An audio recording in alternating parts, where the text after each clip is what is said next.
तो दोस्तों, welcome to my English learning channel. तो इससे पिछली क्लास में हमने कन्फ्यूज़न दूर किया था कैन और कुड का। तो आप जाकर देख सकते हैं अगर आपको थोड़ा भी कन्फ्यूज़न हो कैन और कुड में, तो हमारी वीडियो देखेगा। और मुझे पूरी उम्मीद है कि आपका कैन और कुड का यूज़ कहाँ करें सेंटेंसेस में, वो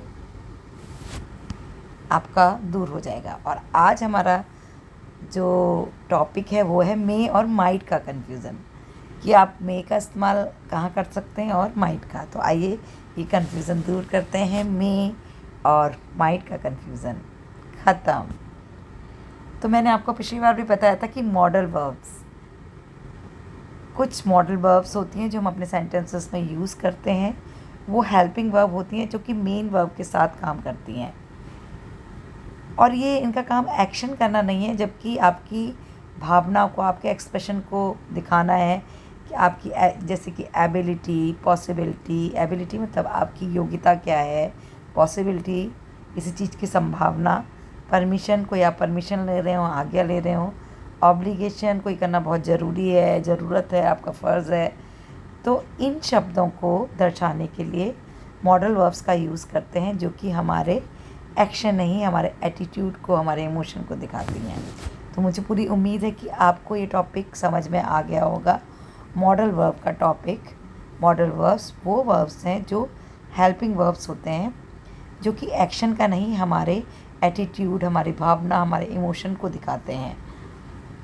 तो आइए जानते हैं कौन कौन सी जो मेन मॉडल वर्ब्स होती हैं उनके बारे में, जो कि मेन वर्ब के साथ लगती हैं और उनके साथ लग के उनकी जो मीनिंग है उनको बदल देती हैं। जैसे कि कैन गो, एक हमारा मॉडल वर्ब है can.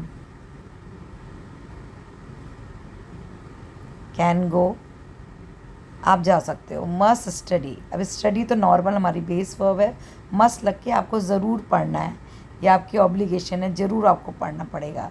Should eat, you should eat, तो शुड एक लग गई, तो ईट तो हमारा खाना है, यू ईट मतलब आप खाना खाओ, यू शुड ईट मतलब फिर इसमें भाव है कि तुम्हें खाना खाना चाहिए।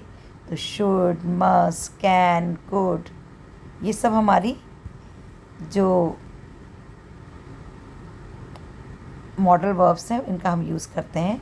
और आज हम अपने टॉपिक पे स्टिक रहते हैं। जो हमारा टॉपिक है वो है difference between may and might, ये हमारा टॉपिक है। तो मे वर्सेस माइट, तो एक छोटे से चार्ट में मैं आपको दिखाती हूँ कि मे वर्सेस माइट, ये हमारा जो टॉपिक है इसका एक छोटा चार्ट मैंने बनाया है जो आप शॉर्ट फॉर्म में दे सकते हैं। मे का यूज़ करते हैं, मे का मतलब एक पॉसिबिलिटी को ही यूज़ करता है, बताता है, जो कि स्पेशली प्रेजेंट टेंस में। और माइट को भी हम यूज़ करते हैं, लेकिन फ़र्क यह है कि जब स्ट्रॉन्गर पॉसिबिलिटी होती है, जब स्ट्रॉन्गर पॉसिबिलिटी होती है तो मे का यूज़, जब परमिशन लेनी होती है तो हम मे का यूज़ करते हैं, कोई फॉर्मल रिक्वेस्ट करनी हो तो हम मे का यूज़ करते हैं। और माइट इससे उल्टा है, जब पॉसिबिलिटी तो होती है पर थोड़ी कम, वीकर पॉसिबिलिटी होती है कि पक्का नहीं कि ऐसा हो, और हाइपोथेटिकल कुछ काल्पनिक सिचुएशन होती हैं तो हम उसका यूज़ कर सकते हैं। तो हमारी हाइपोथेटिकल सिचुएशन के लिए भी यूज़ होता है। तो हाइपोथेटिकल वीकर पॉसिबिलिटी के लिए आप माइट का यूज़ करेंगे, और हमारी स्ट्रॉन्गर पॉसिबिलिटी के लिए आप मे का यूज़ करेंगे। You may go the party, you may go to the party, it might rain later, मतलब रेन होने की पॉसिबिलिटी है लेकिन थोड़ी सी में तो हो भी सकती है और नहीं भी, तो हम माइट का यूज़ कर रहे हैं। यू मे एंटर नाउ, आप अंदर आ सकते हैं, यानी आपने एक परमिशन दी है, ठीक है। If I had money I might travel, अगर मेरे पास पैसा होता तो मैं ट्रैवल करता। तो माइट यानी होता, ये एक हाइपोथेटिकल कंडीशन है, काल्पनिक सिचुएशन है। मे आई बोरो योर पेन, मैं आपका पेन ले सकती हूँ, यहाँ आपने क्या ली, एक फॉर्मल रिक्वेस्ट करी है। शी माइट बी लेट, वो लेट हो सकती है, मतलब पॉसिबिलिटी है भी और नहीं भी, ये लेसर पॉसिबिलिटी के लिए हमने यूज़ किया है। तो हम आगे इसको थोड़ा डिटेल में पढ़ते हैं।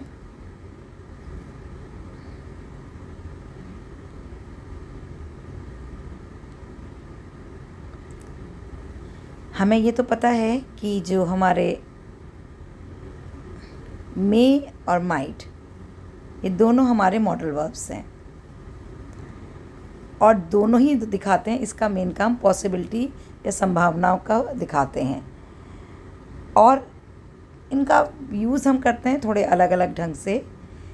पहला तो हम दिखाते हैं कि मे पॉसिबिलिटी, मतलब किसी भी चीज़ को होने की जो संभावना है, पॉसिबिलिटी है, अगर वो ज़्यादा स्ट्रॉन्ग है तो हम मे का यूज़ करेंगे।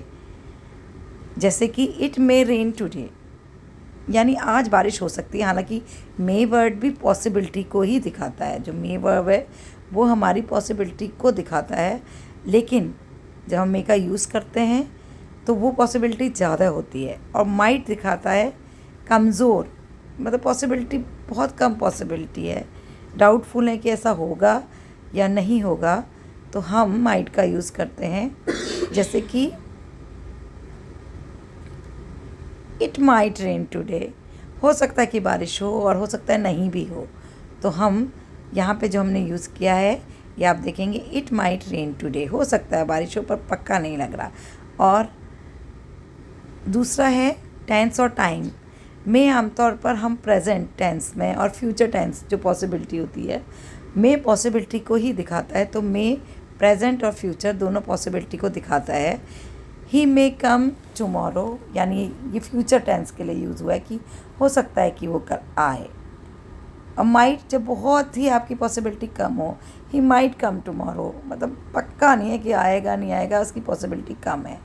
पास्ट पॉसिबिलिटी, पास्ट टेंस में हम यूज़ करते हैं, she might have miss the train, हो सकता है कि उसने अपनी ट्रेन मिस कर दी हो। तो यहाँ मे हैव नहीं होगा, यहाँ हमने जो माइट का यूज़ किया है, माइट हैव, ये हमने पास्ट टेंस के उसमें किया है कि पास्ट पॉसिबिलिटी है कि शायद वो अपनी ट्रेन मिस कर चुकी है, यानी ये काम हो चुका है।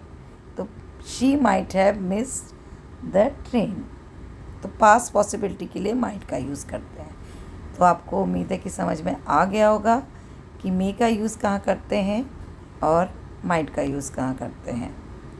तो भाई ये कन्फ्यूज़न, मुझे पूरी उम्मीद है कि आपका ये कन्फ्यूज़न दूर हो गया होगा। तो मे स्ट्रॉन्गर, दोनों पॉसिबिलिटी के लिए ही है, मे स्ट्रॉन्गर पॉसिबिलिटी और might weaker possibility. Permission, may I come in, might का यूज़ आप नहीं कर सकते कि might I come in, this is totally wrong sentence. So may I come in. Formal request, may I borrow your pen, ये formal request है। और hypothetical situation के लिए हम यूज़ करते हैं, it might, if I had money might travel, she might be late, वो देर हो सकती है। ठीक है, तो आप इस तरह से मे और माइट का कन्फ्यूज़न दूर करिए। हैव अ नाइस डे, मिलते हैं अगली क्लास में अगले कन्फ्यूज़न के साथ। See you soon in my next class. Please like, subscribe and share my channel.